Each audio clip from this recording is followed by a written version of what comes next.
रज खाई यशोदा सुन माई, यशोदा सुन माई।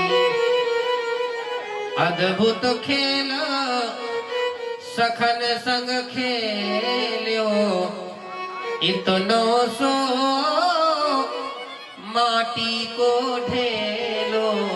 मैया यानी गटक गटक गट खाई यशोदा सुन माई।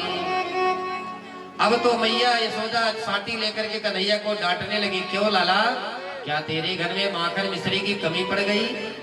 तू तो दिनों दिन बर्बाद होता जा रहा है। मैया ने सोचा आज माटी खाने लगा, कल के दिन पुड़िया भी खाने लग जाएगा, ऐसे तो छोरा दिनों दिन बर्बाद होने लगेगा। अब तो मैया यशोदा ने कन्हैया को डांटा कि दूध दही की कबहू न नाटी। क्या दूध दही की कोई कमी पड़ गई क्या? फिर क्यों लाला तैने खाई माटी। यशोदा ने समझा रही साटी, या को नेक दया नहीं आई यशोदा सुन माई। कन्हैया को डांटने लगी। कन्हैया ने कहा, मैया मैंने माटी नहीं खाई, ना हम भक्षितवानंबा सर्वे मिथ्याभिशंसिनः, यदि सत्य गिरस्तरगे समक्षम पश्य मे मुखम। अरे मैया मैंने माटी नहीं खाई, ये सब दाऊ भैया लोग झूठ बोल रहे हैं। मैया ने कहा, वो तो मैं जानती हूँ, तू ही एक हरिश्चंद्र ब्रज में पैदा हुआ है। कन्हैया ने कहा, मैया यदि तुम्हें विश्वास नहीं है तो समक्षम पश्य मे मुखम, मेरे मुंह में देख लो। अब तो मैया ने कहा, कन्हैया खोलो मुंह। जैसे ही कन्हैया ने मुंह खोलना चाहा तो कन्हैया की ऐश्वर्य शक्ति, आह्लादनी शक्ति माया ने क्या सोचा कि आज मेरे प्रभु को डंडे न पड़ जाए, पिटाई न पड़ जाए। तो कन्हैया की ऐश्वर्य शक्ति ने ऐसा माया दिखाया कि जैसे ही कन्हैया ने अपना मुख खोला तो कन्हैया के ही मुख में पूरा ब्रह्मांड दिखने लगा। ब्रह्मांड में ही महाराज असंख्य असंख्य सूर्य चंद्र, असंख्य असंख्य गंगा जमुना, असंख्य असंख्य पहाड़, असंख्य असंख्य वृंदावन, असंख्य असंख्य महाराज गोकुल, असंख्य असंख्य यशोदा और कई कन्हैया। महाराज यशोदा मैया ने जैसे ही देखा मूर्छित हो गई। अब तो कन्हैया ने कहा कि गड़बड़ हो गया क्या? कन्हैया ने मां को मूर्छा से हटाया और कन्हैया ने कहा, मैया सच सच बताओ मेरे मुंह में क्या दिखा? मैया ने कहा, कन्हैया तेरे मुंह में तो पूरा उत्तराखंड भरा पड़ा है भाई, सारा पर्वत नदी नाले पहाड़ न जाने क्या क्या मुझे दिखने लगा। अब तो कन्हैया ने सोचा कि मैया को पता न चल जाए कि मैं भगवान हूँ, तो कन्हैया ने अपनी ऐश्वर्य शक्ति को विदा कर दिया और कन्हैया ने कहा, मैया इस बार देखो, क्योंकि तुम्हारी बुढ़ापे की आंखें है ना मैया, धोखा खा गई होगी, एक बार फिर से देखो। इस बार मैया ने देखा तो कुछ नहीं दिखा। मैया ने कहा, ओहो बुढ़ापे की आंखें हैं, बुढ़ापे में क्या पता न जाने क्या क्या मैं सोचने लगती हूँ। और मैया यशोदा को बात जम गई और मैया यशोदा ने खूब कन्हैया से लार प्यार दुलार किया। श्री सुखदेव महाप्रभु कहते हैं, परीक्षित नंद और यशोदा कोई साधारण मनुष्य नहीं थे, ये पूर्व जन्म में द्रोण और धरा नाम के वसु थे। इन्होंने महाराज कई हजार वर्षों तक घोर तपस्या किया, तब जाकर के भगवान प्रकट हुए। इन्होंने वरदान दिया था भगवान की, मैं स्वयं तुम्हारा लाला बन करके आऊंगा और तुम्हें मेरे पालन पोषण का परम सौभाग्य प्राप्त होगा। आज यशोदा मैया की भाग्य की सराहना बड़े बड़े संत कर रहे हैं कि जिन बड़े बड़े अमलात्मा विमलात्मा महात्मा योगींद्र मुनींद्र को हमारे ठाकुर जी की एक झलक प्राप्त नहीं होती, आज धन्य है यशोदा मैया का भाग्य कि आज कन्हैया का श्रृंगार कर रही है, कन्हैया का पालन और पोषण कर रही है। धन्य है यशोदा मैया। अब तो महाराज आ गई दीपावली और दीपावली के दिन मैया ने दास दासियों को बुला करके महाराज क्या किया कि खूब साफ सफाई करवाई और कन्हैया के लिए यशोदा मैया दधी मंथन करने लगी। देखिए यशोदा मैया कन्हैया के लिए खाने के लिए स्वयं बनाती है, क्योंकि ब्रज की महारानी है। फिर भी यशोदा मैया दास दासियों से खाना नहीं बनवाती, दास दासियों से अपने लाला की सेवा नहीं करवाती। आजकल महाराज हमारी माताएं बहनें चली जाती हैं जॉब करने और बच्चे को नौकरानी के भरोसे छोड़ करके चली जाती है। तो महाराज बच्चे भी बड़े होकर के माता पिता को वृद्धाश्रम में छोड़ करके वो भी चले जाते हैं, क्योंकि जब आज आपके पास समय नहीं है तो आपने ये कैसे विचार कर लिया कि कल के दिन बच्चों को समय रहेगा आपकी सेवा करने के लिए। इसलिए माता यशोदा समझाना चाहती है कि कितने बड़े आदमी बन जाओ, कितना धन वैभव ऐश्वर्य आ जाए, लेकिन अपने बच्चे का पालन और पोषण स्वयं माँ को ही करना चाहिए।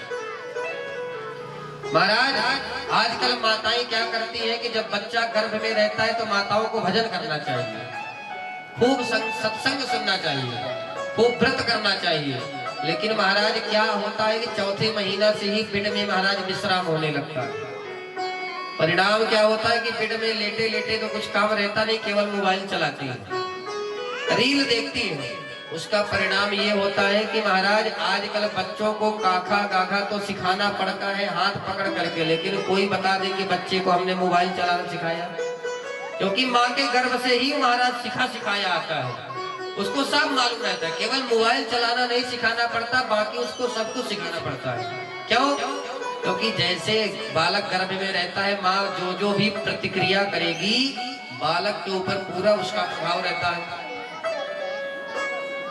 माता यशोदा स्वयं दधि मंथन कर रही हैं।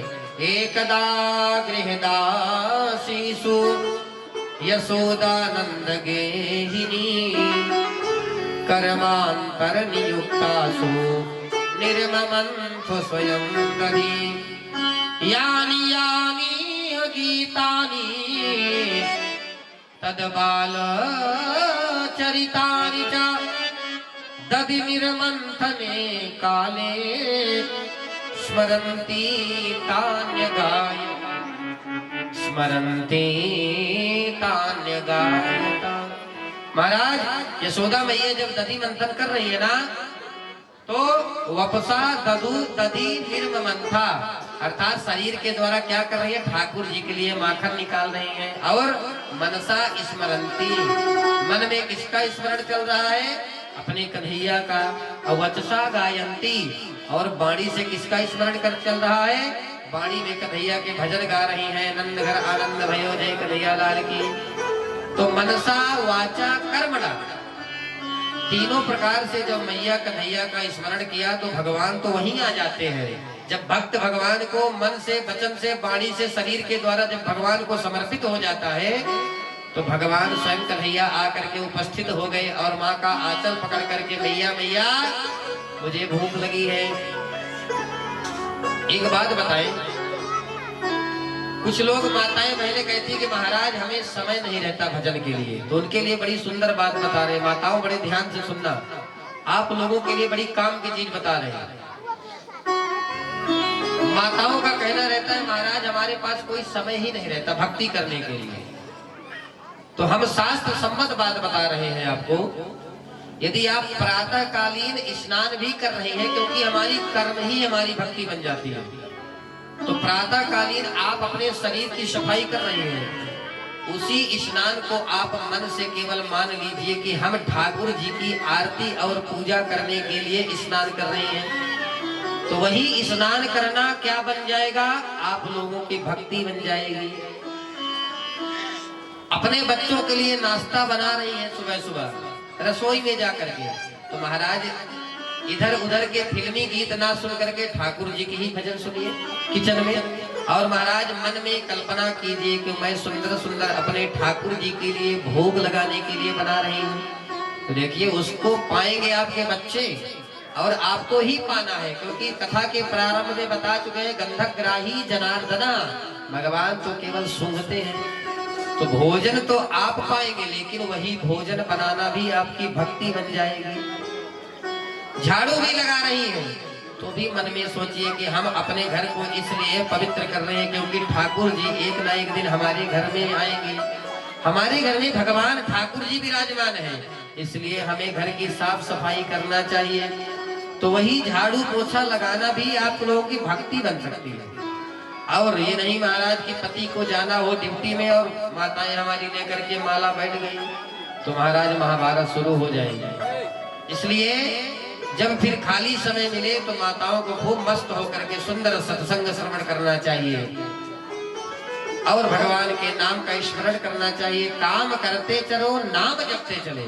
जरूरी नहीं है कि भगवान के सामने आप लेकर के माला बैठ जाइए, वही भक्ति है। केवल भगवान का स्मरण आपके मन में आता रहे, उसी से आपका परम कल्याण हो जाता है। तो महाराज कन्हैया आए और यशोदा मैया की गोद में बैठ गए और यशोदा मैया से आज कन्हैया ने एक प्रश्न किया। क्या? बोले मैया ये बताइए कि तुमको दूध ज्यादा प्यारा है कि पूत? मैया ने कहा ये दूध तो तुच्छ सी वस्तु है बेटा, मोको तो मेरा कन्हैया तू प्यारा है। इतना कह ही रही थी कि मैया की अचानक दृष्टि पड़ी कि महाराज दूध को रख करके चली आई हो और दूध उफन रहा है और कन्हैया को मैया ने जल्दी से जमीन में पटका और सीधे दूध को बचाने चली गई। कन्हैया को बड़ा क्रोध आया कि मैया अभी कह रही थी तो को मोको बड़ा पूत प्यारा है, लेकिन दूध जैसे ही उपना वैसे ही मुझे जमीन में पटक करके चली गई। लेकिन शास्त्र संबद्ध बात बता रहे हैं, दूध को उफनने नहीं देना चाहिए। जमीन में यदि गिर रहा है तो उससे आपके पुत्र की आयु कम होती है। तो माता यशोदा ने तो बहुत अच्छा किया, शास्त्र सम्मत किया, लेकिन कन्हैया को क्रोध आ गया और कन्हैया ने क्या किया? उठाया एक डंडा, संजात कोपा स्फुरता रुणारुधम। महाराज क्रोध के मारे कन्हैया के ओंठ कांपने लगे और उठाया डंडा और सारे माट मटका चटाचट सबको फोड़ डाला। महाराज यशोदा मैया के आंगन में दधी की कीच मच गई। जैसे ही यशोदा मैया ने देखा कि आज तक मैं सोचती थी कि मेरा लाला नटखट नहीं है, लेकिन जब ये घर में ये काम कर सकता है तो बाहर तो भाई ये आतंक फैलाया होगा। निश्चित रूप से आज मैया को पक्का विश्वास हो गया कि राम राम राम। और हमारी माताओं को पुराने मटके से बड़ा प्रेम होता है महाराज, जिसमें दधी का मंथन करती हैं, जिसमें दूध पकाती है महाराज, बड़ा प्रेम होता है मटके से। यशोदा मैया ने कहा राम राम, मेरी ददिया सास के जमाने के चिकने चिकने कारे कारे मटके रखे थे, बताइए इसने सब छोड़ दिया। अब तो मैया को क्रोध आया और मैया ने क्या किया? उठाया डंडा और सीधे कन्हैया के पीछे दौड़ पड़ी। कन्हैया समझ गए कि आज तो हमारी पिटाई होगी महाराज। अब आगे आगे मैया पीछे, आगे आगे कन्हैया, पीछे पीछे मैया। अब कन्हैया भागने लगे और मैया कन्हैया के पीछे भागने लगी साटी लेकर के। सुखदेव महाप्रभु ने कहा परीक्षित कर लो दर्शन, ऐसा भागता हुआ ब्रह्म तुम्हें कहीं नजर नहीं आएगा। धन्य है ऐसा ब्रह्म कि भ्रकुटी विलास सृष्टि लय हुई, जिनकी केवल भ्रकुटी टेढ़ी करने मात्र से सृष्टि में प्रलय आ जाती है। आज बताइए मैया की साटी से डर करके कन्हैया भाग रहे हैं। कर लो दर्शन, ऐसे दर्शन जो दोबारा जीवन में कभी नहीं मिलने वाले। आप तो महाराज मैया थक गई, मैया की सांस भर गई। देख कन्हैया तू पकड़ में आ जा। कन्हैया ने कहा मैया तो मुझे मारेगी। मैया ने कहा नाना बेटा तेरी पूजा करोगी। मैया आज कौन सा पर्व है तू मेरी पूजा करेगी? बोले बेटा तेरी पूजा करूंगी आज। बोले मैया तो पूजा लाठी से थोड़ी की जाती है। बोले बेटा ये तो लाठी बुढ़ापे का सहारा है, इसको तो सबको लेना पड़ता है बेटा, एक न एक दिन वृद्धो याति गृहीत्वा दंडम। अरे डंडा तो बेटा सबको लेना पड़ता है। कन्हैया ने कहा मैया मुझे तो डर लग रहा है, एक काम करो पहले आप लाठी फेंक दो। तो त्यक्त्वा यष्टिम सुतम भीक्षणा विज्ञाया भगवत्सला। महाराज जैसे ही यशोदा मैया ने लाठी फेंकी कन्हैया पकड़ में आ गए। लप से मैया ने कन्हैया के हाथ पकड़ा और कहा चल बेटा आज तोरी वो पुजाई करूंगी, वो पूजा करूंगी कि तेरे को छठी का दूध याद आ जाएगा। आप तो कन्हैया महाराज बड़ी बड़ी आंखें करके बड़े बड़े आंसू बहाने लगे महाराज, रोने लगे महाराज। आंखों में काजल लगाया था जगन्नाथ जैसे कारी कारी आंखें, पूरा मुंह हो गया। अब तो मैया ने देखा तो मेरा छोरा तो रो रहा है भाई। मैया को दया आने लगी, लेकिन मैया ने सोचा कि ये दिनों दिन बिगड़ता जा रहा है, इसको कुछ ना कुछ दंड नहीं दूंगी तो महाराज ये बिगड़ जाएगा। तो आज मैया ने क्या किया कि कन्हैया को एक रस्सी लिया और उखल से बांधने लगी। लेकिन चमत्कार क्या हुआ, वो है रस्सी 2 अंगुल कम पड़ने लगी। मैया ने सोचे रस्सी क्यों कम पड़ रही भाई, फिर से एक हाथ की रस्सी ढूंढा, फिर से बांधा, फिर से 2 अंगुल की रस्सी कम पड़ गई। तदपि द्वयंगुलम नूनम यद यदा दत्त बंधनम। मैया ने कई रस्सी जोड़ दिया, लेकिन महाराज फिर भी रस्सी केवल 2 अंगुल कम पड़ रही थी। अब इसे समझना चाहिए बड़े ध्यान से कि केवल 2 ही अंगुल रस्सी क्यों कम पड़ रही थी। 3 अंगुल कम पड़ जाती, 4 अंगुल कम पड़ जाती, तो ये 2 अंगुल है, एक है जीव का पुरुषार्थ और एक है परमात्मा की कृपा। यदि हम चाह ले कि हम ये कर सकते हैं, हम वो कर सकते हैं, हम ये बन सकते हैं, हम वो बन सकते हैं, महाराज हम कुछ नहीं बन सकते। एक तरफ हमारा पुरुषार्थ होगा, हमारी मेहनत और भगवान की कृपा, तभी हम कुछ बन सकते हैं। और यदि हम चाह ले कि हम कुछ भी ना करें, घर में लेटे रहे और महाराज हम मुख्यमंत्री प्रधानमंत्री बन जाए, अध्यापक टीचर बन जाए, डॉक्टर बन जाए, कुछ पढ़ाई ना करें, परीक्षा ना दे, तो महाराज ऐसे निकम्मे पुरुष का भी भगवान साथ नहीं देते। एक तरफ जीव का प्रबल पुरुषार्थ और दूसरी तरफ भगवान की कृपा, यही 2 अंगुल की कमी है। भगवान श्री राम ने सुग्रीव से कहा, सुन सुग्रीव मारियो बाली एक ही बाण। अरे सुग्रीव चिंता मत करो, मैं एक ही बाण में बाली का वध कर दूंगा। सुग्रीव बड़ा खुशी हो गया, वाह प्रभु अब तो मैं निश्चिंत हो गया। बोले लेकिन लड़ना तुम्हें ही पड़ेगा। सुग्रीव ने कहा प्रभु मैं तो उससे जीत ही नहीं सकता। भगवान ने कहा तुम क्या सोचते हो, तुम मालपुआ रबड़ी खाओगे और मैं बाली को मारूंगा। अरे पुरुषार्थ तुम्हें ही करना पड़ेगा, क्योंकि शास्त्र कहता है नाये महात्मा बलहीन लब्धा। निकम्मे पुरुष का भगवान कभी साथ नहीं देते।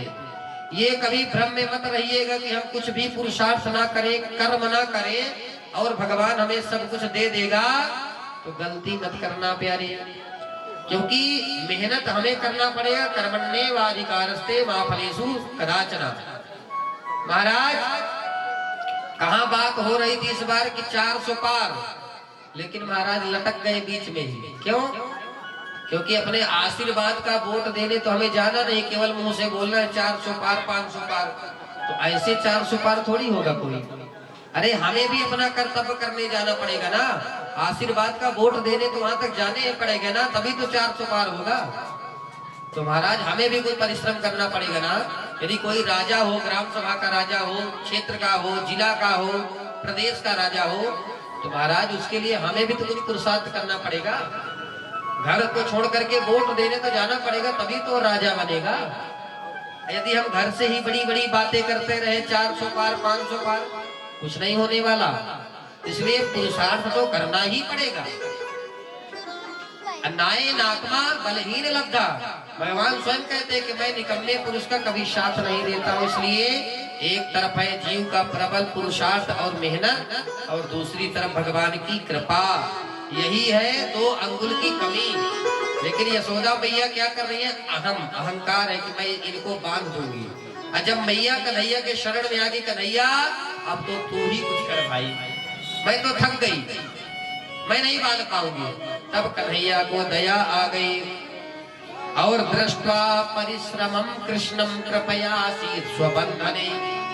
माता यशोदा का परिश्रम देख करके कन्हैया को दया आ गई, क्योंकि हमारे कन्हैया तो केवल प्रेम में ही बनते हैं।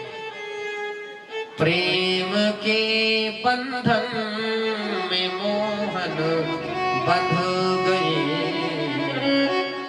प्रेम के बंधन में मोहन बंध गए। प्रेमियों ने जो बनाया बन गए, प्रेमियों ने जो बनाया बन गए। प्रेम के बंधन में मोहन बंध गए। केवल भगवान को कोई बांध सकता है तो केवल प्रेम में बांध सकता है, केवल अपनी भक्ति में बांध सकता है। अहंकार और अभिमान में कोई भगवान को नहीं बांध सकता।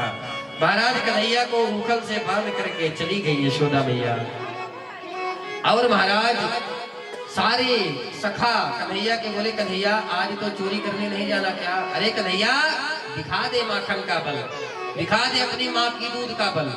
कन्हैया ने कहा खबरदार मेरी माँ का नाम मत लेना। जब ग्वाल बालों ने सौगंध दिखाई तो कन्हैया ने कहा देखो मेरा कमाल। महाराज कन्हैया उखल को लेकर के धीरे धीरे बढ़े और कन्हैया के उखल के बीच में दोनों यमलार्जुन के जो पेड़ थे वो अड़े और कन्हैया ने एक झटका मारा, दोनों वृक्ष गिर पड़े। महाराज दोनों वृक्ष जब गिर पड़े तो महाराज उन वृक्षों से महाराज दो दिव्य पुरुष प्रकट हो गए। ये कौन थे? कुबेर के पुत्र थे, नल कुबर और मणिग्रीव इनका नाम था। महाराज ये वित्त मंत्री के बेटा थे। इनके माथे पर थोड़ा धन की गर्मी ज्यादा चढ़ गई। एक बात और बताए, यदि बाप पिता महाराज परिश्रम करके खूब धन कमाएगा तो पिता को इतना अभिमान नहीं होता जितना उसके बेटे को होता है। क्यों? क्योंकि वो पिता की कमाए हुए धन का दुरुपयोग करता है। उस धन का वो ये नहीं जानता कैसे हमारे पिता ने पाई पाई जोड़ करके इतना धन इकट्ठा किया है। तो बाप से ज्यादा बेटे के माथे में ज्यादा गर्मी हो जाती है धन की, क्योंकि उसने परिश्रम नहीं किया है, उस धन का वो महत्व नहीं जान पाया। तो महाराज ये कुबेर के वित्त